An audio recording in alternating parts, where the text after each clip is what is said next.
Hello दोस्तों, स्वागत है आपका टीम एनवी लर्निंग में। आइए एसएससी जेईई 2025 के कुछ क्वेश्चंस को देखते हैं जो कि 2025 के एसएससी जेईई एग्ज़ाम में आ सकते हैं। लेटेस्ट पैटर्न पर आधारित है।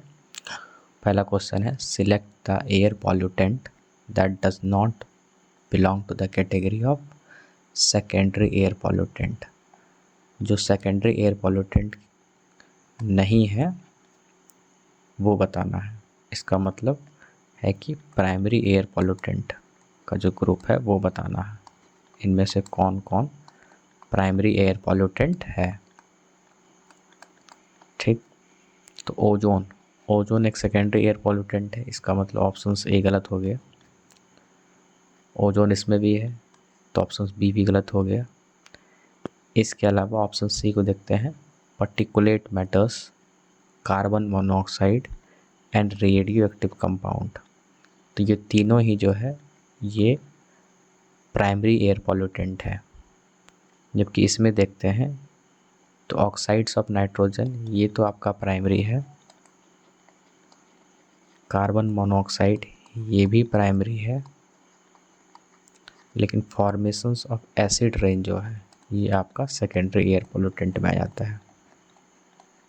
तो इस हिसाब से जो आंसर होगा option C is the correct answer.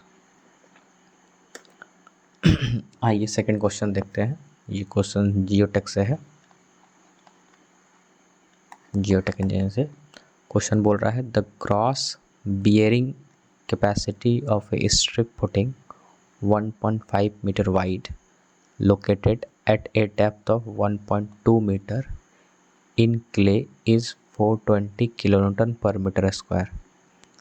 If the unit weight of the soil is 20 kilonewton per meter cube, estimate the net bearing capacity.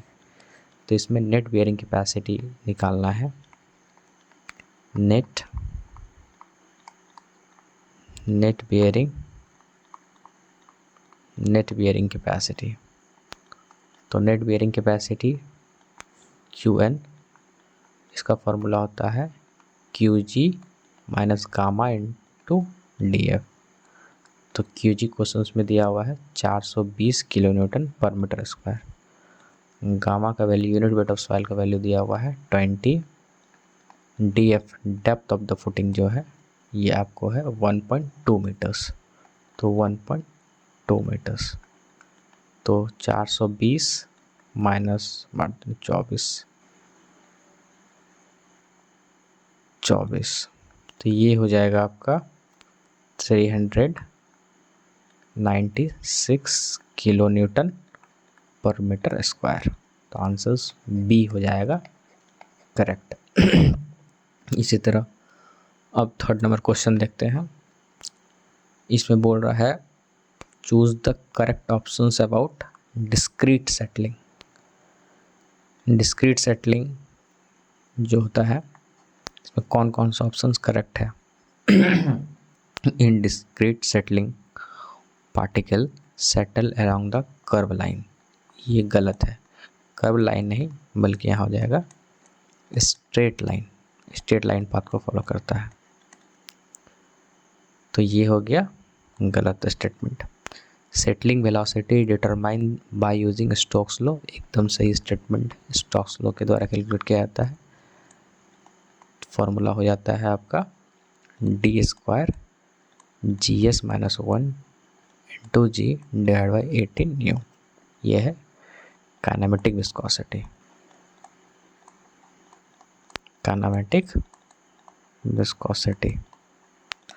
तो 20 ऑप्शन जो है इसमें ये करेक्ट है। थर्ड ऑप्शन स्टेटमेंट देखते हैं, organic solids in raw water can not be considered as discrete particle. सही statement है। ऑर्गेनिक सॉलिड्स को नहीं कंसिडर करते हैं बल्कि इनऑर्गेनिक सॉलिड्स को कंसिडर करते हैं। तो ये भी सही है। लास्ट स्टेटमेंट है, particle does not change their physical properties such as shape and size during discrete settling. ये स्टेटमेंट भी सही है। ड्यूरिंग डिस्क्रीट सेटलिंग एजम्पशंस है कि पार्टिकल का शेप और साइज चेंज नहीं करेगा। तो अब ऑप्शंस को पढ़ते हैं। A, B and C are correct. नहीं, A करेक्ट नहीं है, ये ऑप्शंस गलत हो जाएगा। B, C एंड D, जी B, C एंड D ये ऑप्शन 2 जो होगा इसमें ये करेक्ट हो जाएगा।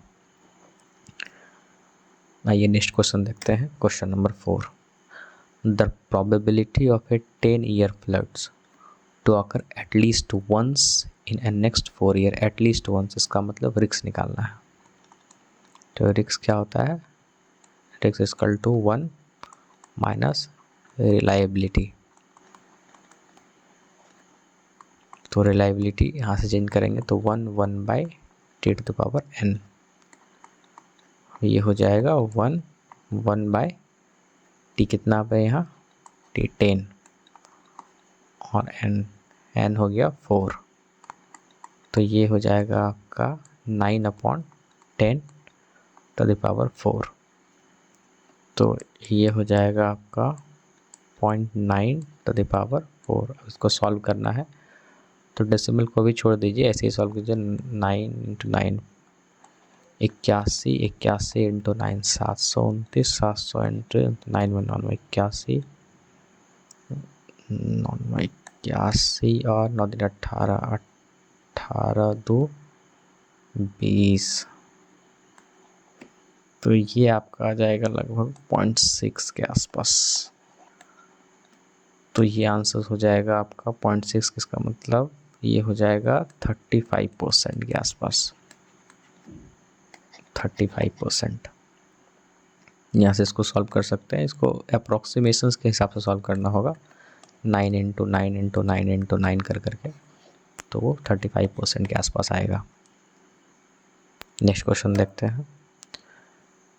N undrained triaxial compression test is carried out on a saturated clay sample, a cell pressure of 50 kN per meter square, a sample failed at a deviatoric stress of 100 kN per meter square, cohesion निकालना है। Find क्या करना है, C formula क्या होता है, C1 σ1 equal to σ3 10 square 45 + 5/2 plus 2C 10 45 + 5/2।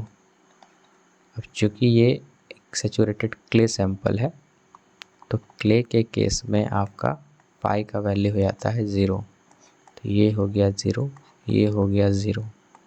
तो यहाँ से निकल के आया σ3 और 10 45 1 हो जाएगा और 2C यहाँ भी 10 45 1 हो जाएगा। तो ये आ गया σ1 और σ1 क्या होता है, σ3 + σd और ये σ3 + 2C।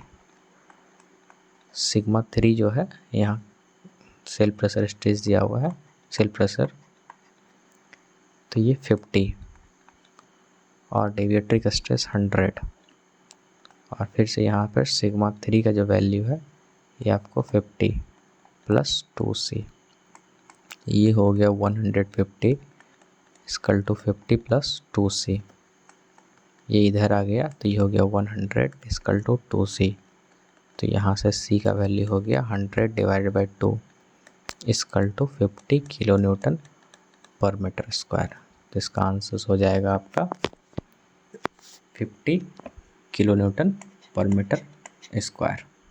B is the right answer।